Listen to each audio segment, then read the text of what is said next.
minuman yang sangat populer di tanah air. Teh hanya sekedar minuman, tetapi juga menjadi sebuah gaya hidup.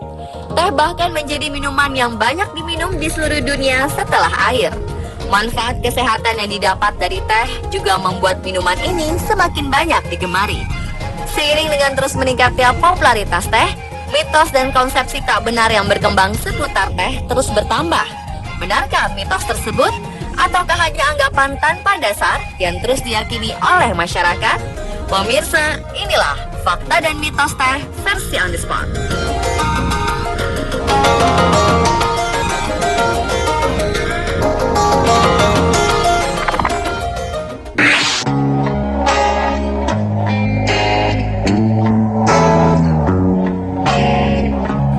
Kandungan kafein dalam teh memang tinggi, bahkan lebih tinggi dibandingkan kopi. Untuk volume yang sama, teh mengandung 4% kafein, sedangkan kopi memiliki kandungan kafein 1,2 hingga 1,4%. Meski demikian, efek samping kafein di dalam teh tidak sampai membuat kecanduan. Ini karena kandungan kafein dalam teh tertutupi oleh tanin, senyawa yang dapat mengikat kafein. Kafein dalam teh juga akan diserap usus, sehingga penyerapan ke dalam aliran darah mengalami proses yang lambat dan kompleks.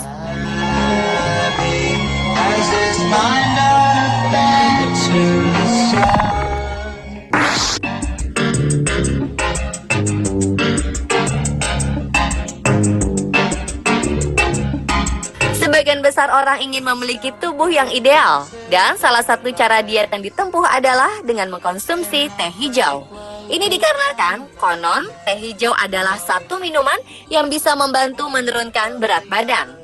Anggapan ini tentu saja hanya mitos. Faktanya, teh hijau mengandung antioksidan bernama epidacolatein atau galate yang disingkat sebagai EGCG. EGCG merupakan antioksidan kuat yang diyakini bisa membakar lemak.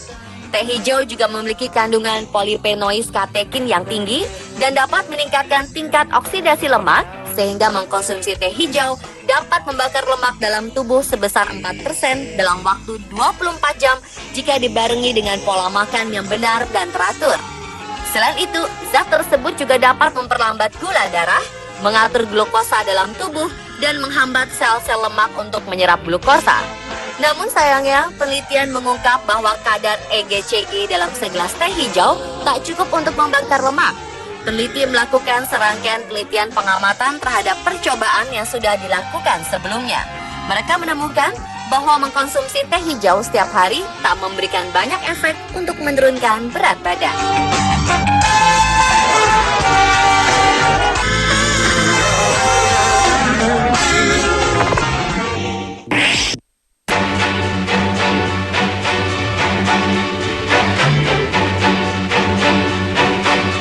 Ini teh hijau dipercaya mampu mengurangi serangan koroner, stroke, diabetes, darah tinggi, dan kanker hati menjadi penyakit yang menakutkan bagi setiap orang.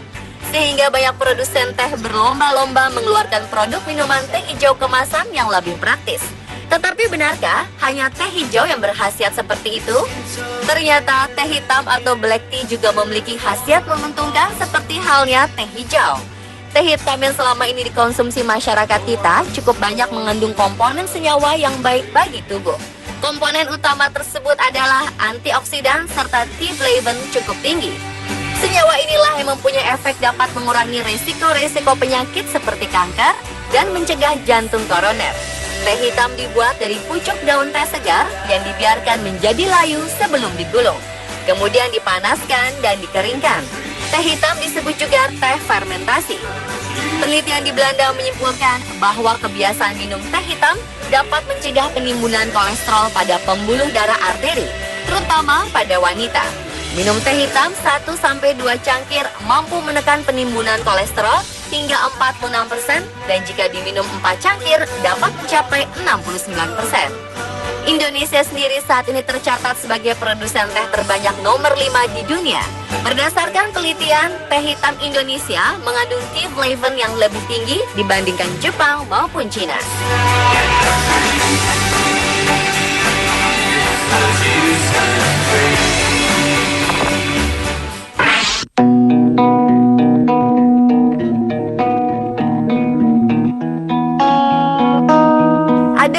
jenis teh, yaitu teh hijau, teh hitam, dan teh oolong.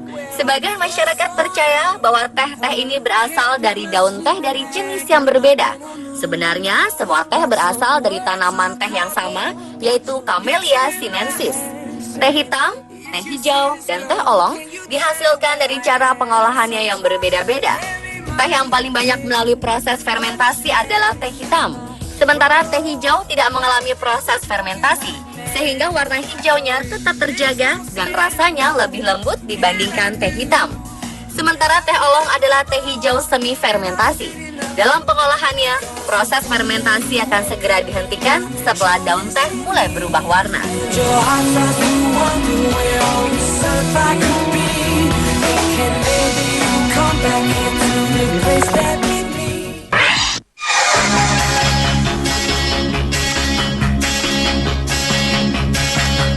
Selanjutnya adalah mitos yang menyebutkan bahwa teh hitam mengandung lebih banyak kafein daripada teh hijau. Faktanya, yang membuat teh hijau dan teh hitam berbeda adalah proses pembuatannya. Hal itu saja tidak akan berpengaruh pada kadar kafein yang terkandung dalam teh. Karena pada dasarnya, teh hitam dan teh hijau berasal dari tanaman yang sama. Perbedaan jumlah kafein ini justru akan terjadi saat pembuatan teh akibat perbedaan waktu pemrosesan dan suhu penyeduhan.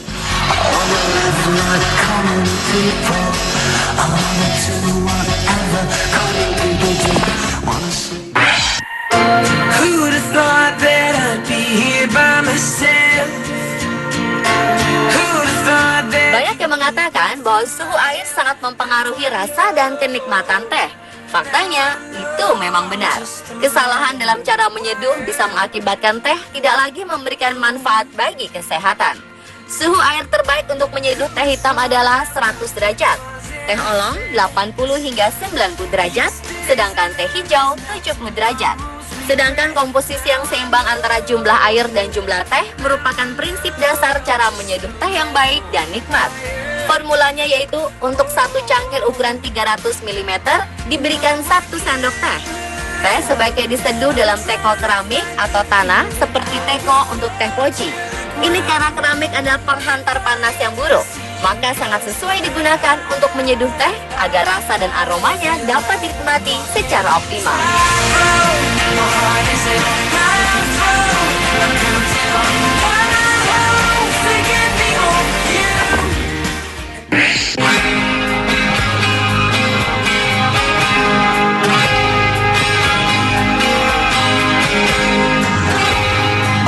Sebagian masyarakat Indonesia mengenal teh sebagai salah satu obat tradisional untuk mengobati diare. Tentu saja, teh yang dikonsumsi adalah teh tanpa penambahan gula dan kental. Faktanya, teh pahit kental dapat membersihkan bakteri penyebab diare, serta mengandung polifenol yang dapat membunuh jamur atau spora, virus, dan bakteri penyebab diare. Contohnya adalah spora Clostridium botulinum yang merupakan kuman penyebab diare yang sering ditemukan dalam makanan kaleng. Polifenol dalam teh merupakan antioksidan berupa jenis bioflavonoid yang 100 kali lebih efektif dari vitamin C dan 25 kali lebih efektif dari vitamin E. Pemirsa, itulah fakta dan mitos teh versi on the spot.